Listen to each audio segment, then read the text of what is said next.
ভয়াবহ দুর্ঘটনা ২৪ ঘন্টা অতিবাহিত হয়ে গিয়েছে, তারপরেও অধরা একাধিক প্রশ্ন। ঠিক যেমনটা উত্তর পাওয়া যাচ্ছে না যে একই লাইনে কিভাবে দুটি ট্রেন, একদিকে এক্সপ্রেস ট্রেন আগে থেকেই ছিল এবং সেই লাইনে কিভাবে মালগাড়ি চলে আসলো।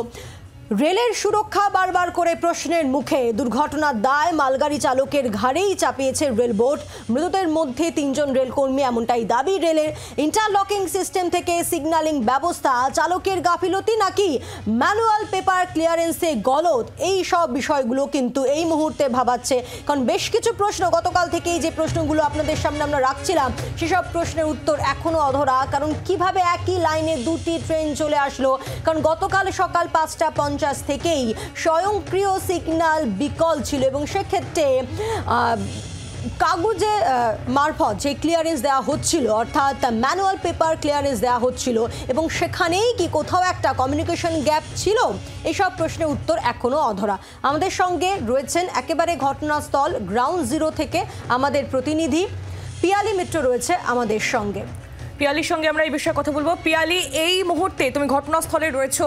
ইতিমধ্যেই আমরা যেটা দেখেছিলাম গতকাল দুপুর থেকেই রেলওয়ে ট্র্যাক যে মেরামতের কাজ শুরু হয়েছে, এই মুহূর্তে কি ছবি?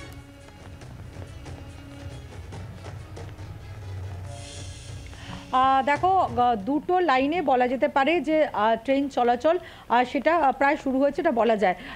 প্রথমত জানাই যে গতকাল রাত্রিবেলা আপ লাইনে যে ট্রায়াল রান সেটা শুরু হয় এবং আপ লাইনে ট্রেন ট্রায়াল রান শুরু হবার পর তারপরে প্রথমে ডিজেল চালিত ট্রেনগুলো পাস করানো হচ্ছিল এবং এখন ওই মুহূর্তে ওই আপ লাইনে বেশ কিছু যে পাওয়ারের যে কাজ সেটা চেক করা হচ্ছে এবং সেখানেও কিন্তু ট্রেন চলাচল শুরু হয়েছে। এবং ডাউন লাইনে 10টা 42 আজকে ডাউন লাইনে প্রথম এক্সপ্রেস ট্রেন সেটা কিন্তু সেখান থেকে চলাচল করেছে। তার আগে আজকে সকালবেলা ট্রায়াল রান হয়, রেলওয়ে ট্র্যাক সেটা মেরামতি হয়, যে বৈদ্যুতিন তার সেগুলো মেরামতি হওয়ার পর তারপরে কিন্তু যে ডাউন লাইনে ট্রেন চলাচল সেটাও শুরু হয়েছে 10টা 42। কোথায় গলদ রেলের তদন্তে? ঠিক কি উঠে আসছে এখনো অবধি?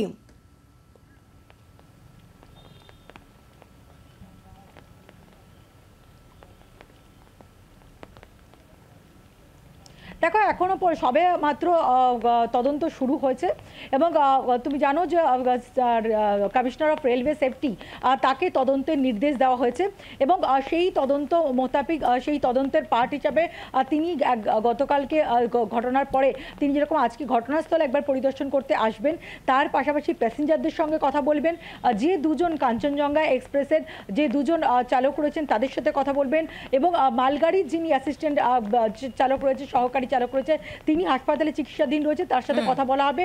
যিনি স্টেশন মাস্টার রয়েছেন রাঙামাটি স্টেশনের, যিনি এই পেপার লাইন ক্লিয়ারেন্স দিয়েছিলেন, দুটো গাড়িকে যিনি এই পেপার লাইন ক্লিয়ারেন্স দিয়েছিলেন, তার সাথে কথা বলা হবে। কারণ 15 মিনিটের ব্যবধানে অর্থাৎ একাধিক প্রশ্ন এবং সেই প্রশ্নের উত্তর খোঁজার চেষ্টা করছে এই মুহূর্তে রেলের তরফ থেকে কি জানানো হচ্ছে সেই বিষয়ে আমরা জানবো। নারায়ণ সিংহ রায় আমাদের প্রতিনিধি রয়েছেন আমাদের সঙ্গে এই মুহূর্তে। নারায়ণ, রেলের তরফ থেকে কি বলা হচ্ছে এখনো পর্যন্ত এই দুর্ঘটনার পর?